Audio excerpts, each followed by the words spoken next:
Man, the park feels so good today. Like the sun is just perfect. Like there's all these flowers here. Smells so good. The birds are chirping and singing. Don't forget to smell the flowers. That's the main thing. So I'm here. I brought my journal to journal my life, and I was thinking about making this video about wellness because this is what I'm journaling about today. I'm gonna audit myself. I'm gonna do an audit in my last week, my last month, my last year, look at things, look at how am I doing in my overall wellness. And what better idea to talk about? Let's talk about wellness and make a video about it. So when I audit myself on wellness, I usually use this system that I found online that talks about the pillars of wellness.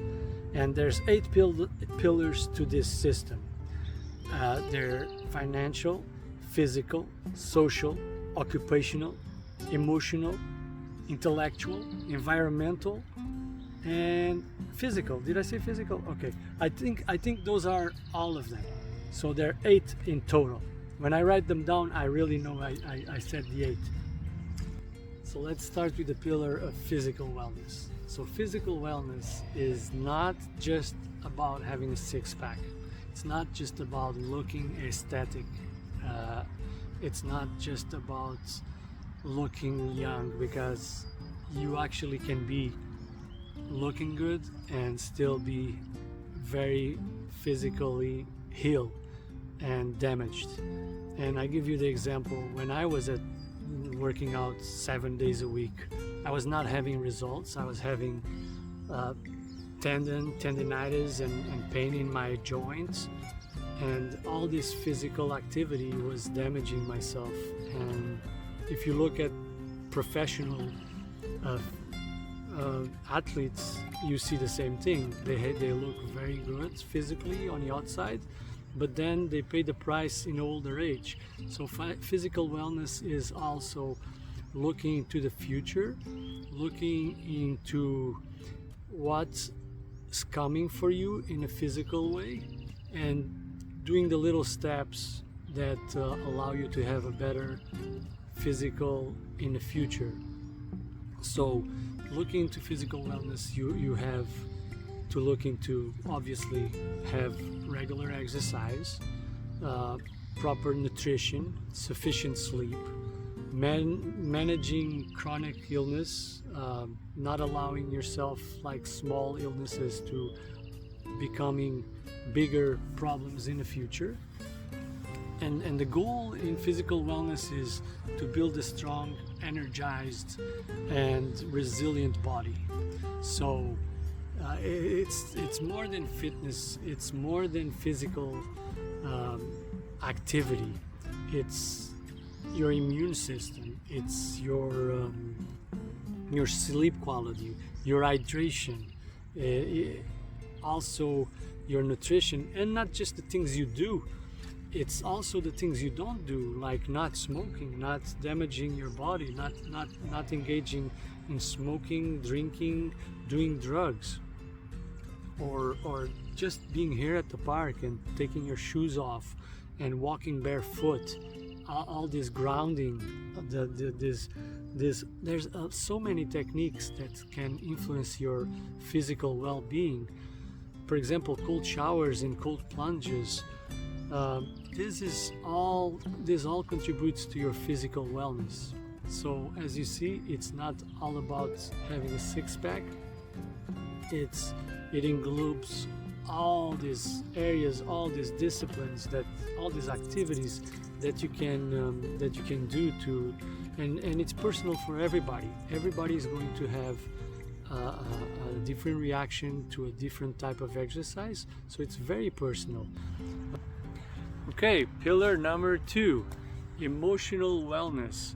So emotional wellness, when you look into it, you're talking about the ability of managing your emotions, and how do you cope with your emotions, and what level are you dealing with your emotions. So if you are a person that you identify as a very reactive person, always on that edge. Anytime you have an emotion, you transmit that emotion to your surroundings. You probably want to look at this area in your life. So it's just being self-aware of your emotions. A good practice to become more self-aware of your emotions is meditation, because meditation increases the gap between what happens to you or your emotion and the way you react. So as you meditate more and more, this gap expands, and you have more time to be aware of your emotion and make a decision how you're going to react to it. Also, what happens to you in your life, the more problems and the more experiences you have, this will allow you to deal with emotions as well, because they usually say hard times make hard men and easy times make soft men. So your emotions can be directly related to what happened to you and your ability to deal with those emotions as well, because the more experience you have with new emotions and with hard situations, then you react to that with more, let's say, intelligence, emotional intelligence. So emotional wellness can also mean cultivating a positive outlook. Like, how do you want your aura to be felt by others? Because your emotions, if you're sad, other people around you, they're gonna feel that sadness. And as you become better dealing with your emotions, you will transmit less of those emotions out, and you can't stop your emotions. This is the thing that you cannot stop. It's your emotions are attached to your thoughts, and you can't stop your thoughts. Your mind is always running, and such a thing can never happen. Stop your emotions, because your thoughts come in, they come attached with an emotion, and there they are. The only thing you can do is observe them and choose how you react to them. And these answers were given to me in meditation, during meditation, because I was observing my emotions and I realized, okay, I'm thinking about this, now I feel that way, I feel sad, or oh, now I'm thinking about this, I feel happy. And this is where I found these answers. Also, you can, when you look at emotional wellness, you can use techniques like, every time you have an emotion, you give it a name. It's important to expand your vocabulary on words, because it's not just sad, happy, and that's it. No, there's other words that you can use, like, I'm feeling tense, I'm feeling creative today, I'm feeling. So the more vocabulary you have, and the more you attach those words to certain feelings you have, it's like you have an emotional vocabulary now, and it becomes easier to manage it.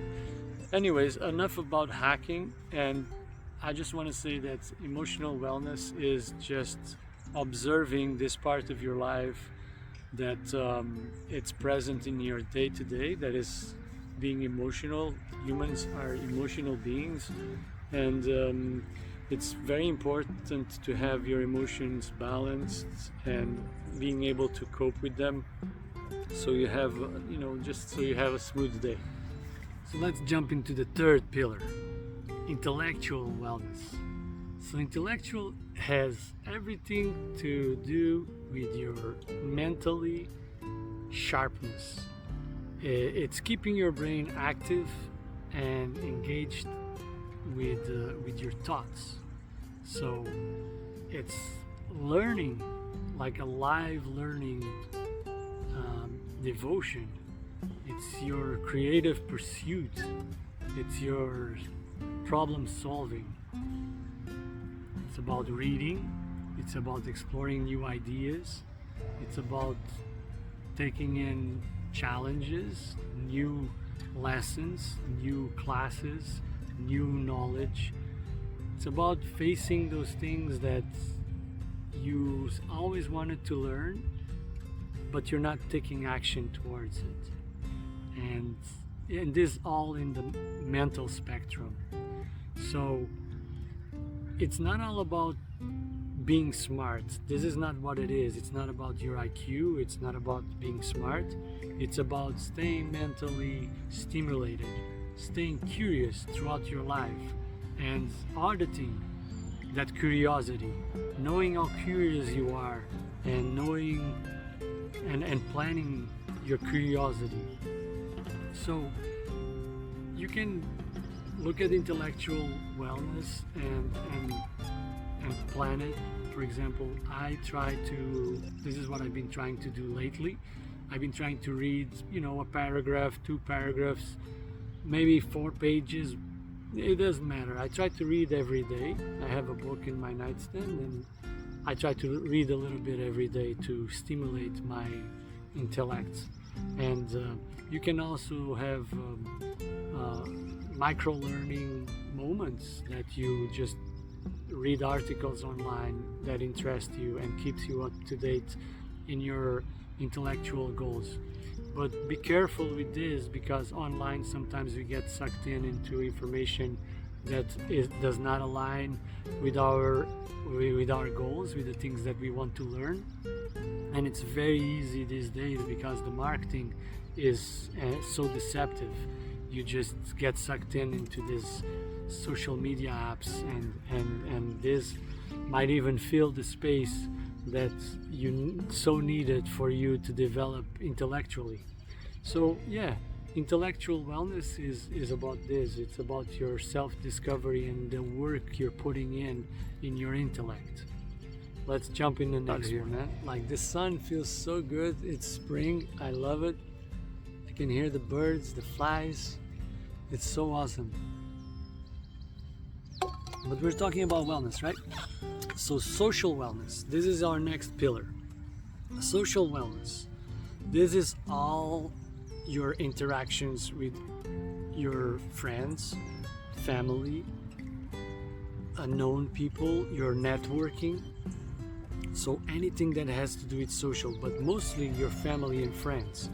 So social is very important because you're building this. We're talking about the health of your connections. It's about feeling a sense of belonging to a group, to somebody.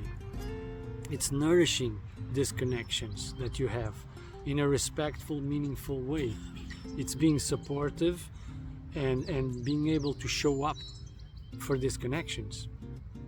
So what I do in my connections is I just try to be present and to remember. Sometimes I even I put notes in my calendar, or I just put notes in my phone, so I can. That's why you have your birthday notes. And a great way to do this is actually Facebook, because they tell you when your friend's birthday is. And not just this, you can use this for other events, like not just birthdays, but the day that somebody won a medal or something like that. And just remembering this is nourishing these connections. And this can go from it's a big area, because it can go from your salsa dancing on a weekend to going fishing with your friends. This is all about nourishing these relationships. And not just this, just being able to open up and not letting things fall. Sometimes we have a disagreement with one of our friends or something like that, and we tend to back up. Okay, we had a problem, I'm just gonna back up now.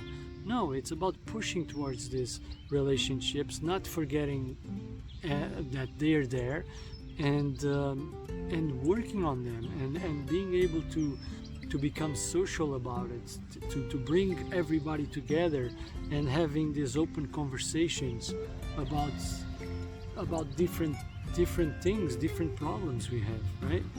And this is the way I see my social wellness and this is the way I interact with this idea of social wellness. So let's dive in another pillar. Let's talk about the spiritual wellness pillar. This is about finding purpose, finding a higher force where you can rely and sometimes give so many explanations for the things that happen to you. This might include prayer or meditation or adding or joining a religion. Some people are born into religions and then they change from one religion to another religion, and this is where people go and nourish their spirit and they look to a higher force. It also can be living according to certain values, to learn, like following this group of values that are not attached to a religion, but it's where you see your higher purpose. The goal is to feel grounded and connected, and it's to feel in tune with a greater force. For me, every day I do some sort of prayer. I'm a Catholic, and I thank God, and I relate a lot with that, and I talk to Him, and that's where I find my meaning. I also do meditation. I learn from a lot of different religions, and I apply those learnings to my life. I keep an open mind about my spirit, and I'm always looking for new ideas, new ways of expanding my spirituality. The Bible says in my religion that you should only follow the Bible. I also know that the Quran says that you only should follow the Quran. But as sinners that we are, I choose to sin in a certain way. My curiosity takes me to sin. I don't choose to sin, it's just my curiosity leads me to check other religions and peek in. And I find a lot of connections between them, and they all help me in a certain way. They all help me. It's not that I pray to different ones. I'm basically Catholic, and I really believe that Christ is the Savior. And but I do meditate every day, and I don't see that as a bad thing. It brought me a lot of good feelings, good explanations, and good vibes to my life, and good meaning, especially that. And I accept all the religions, and I accept all the spiritualities. But this is a side, like there's people that are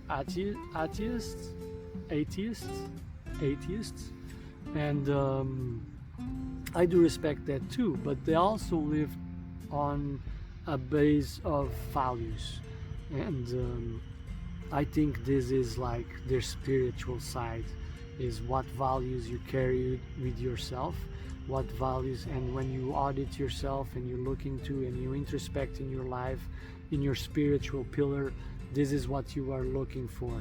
What are your values? What are your rules? That's like the 10 Commandments, for example.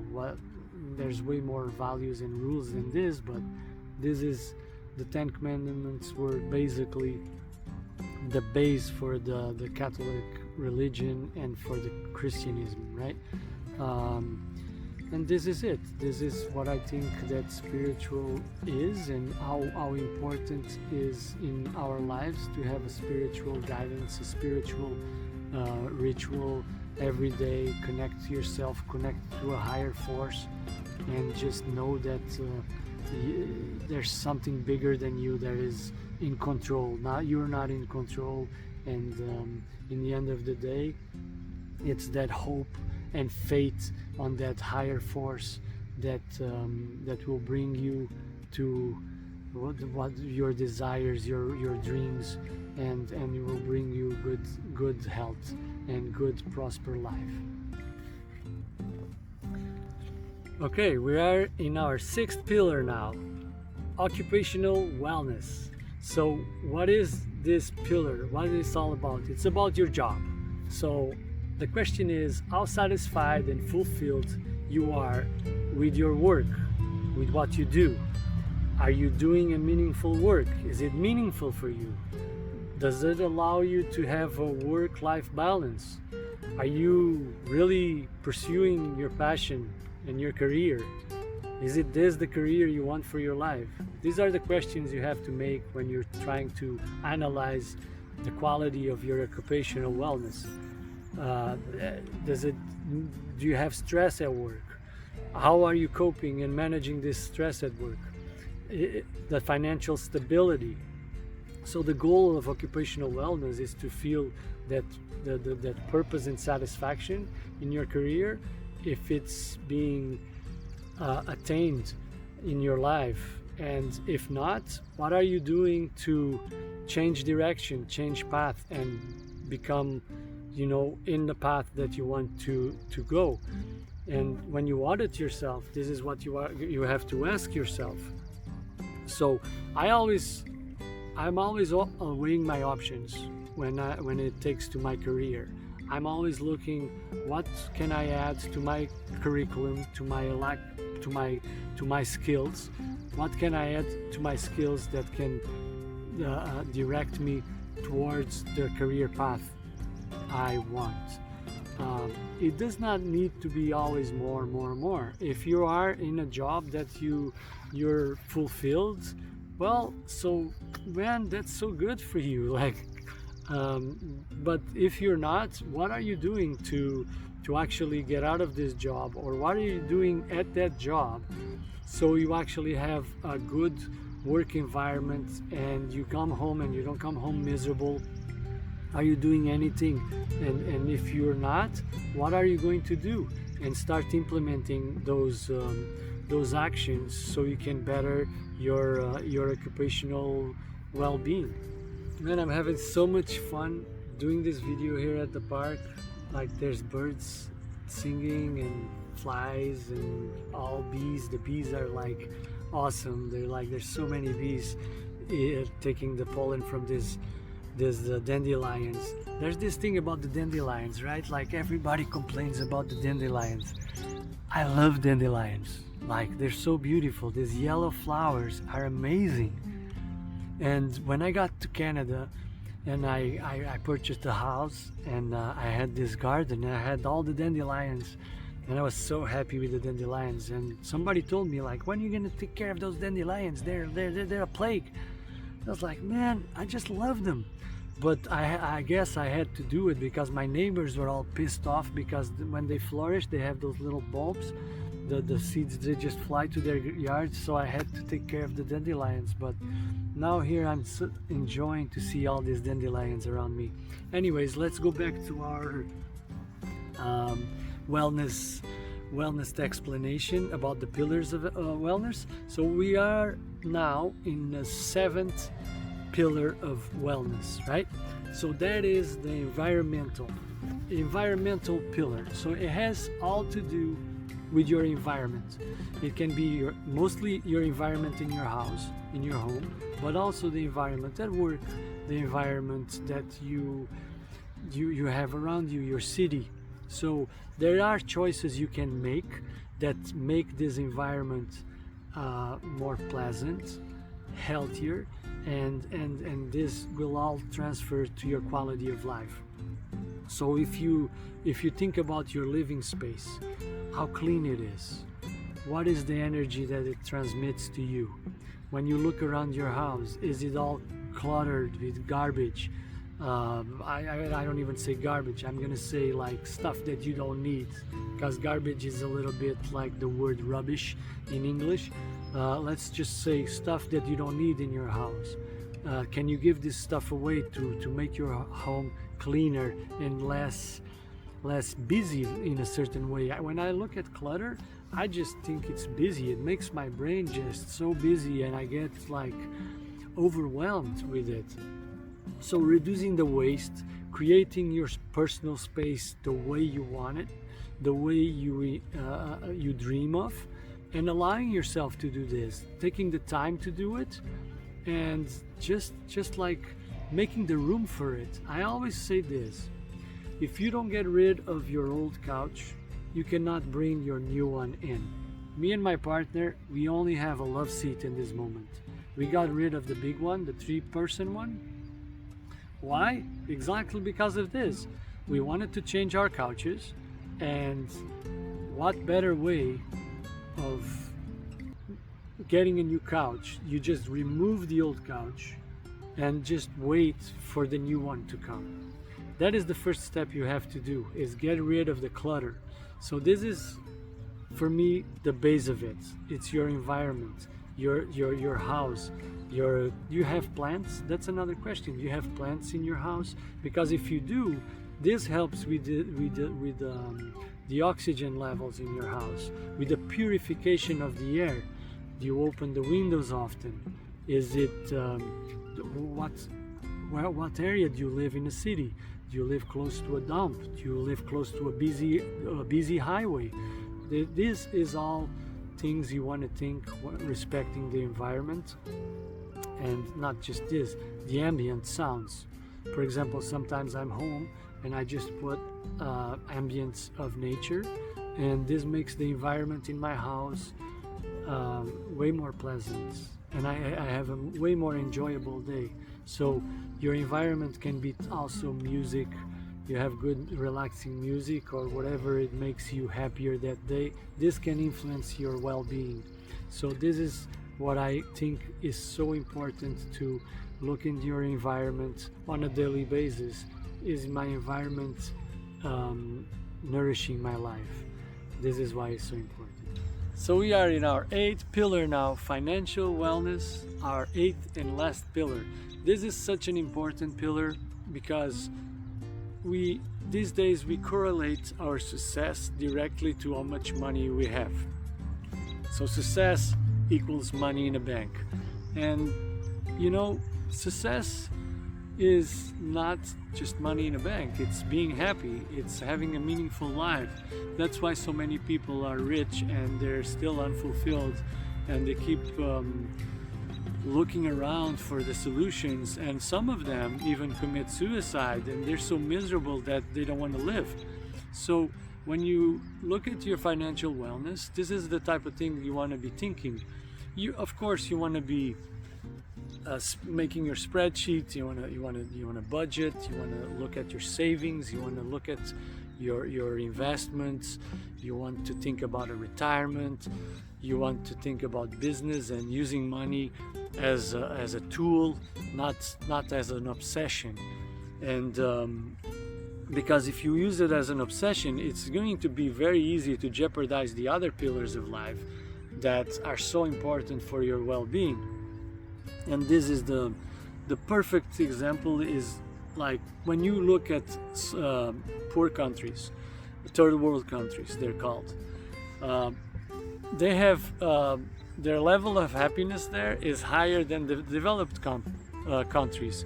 And this is the perfect explanation. It's because in the undeveloped countries, they value family, they value nature, they value all the other pillars, and they value all those things, all those 7 pillars, more than they value money.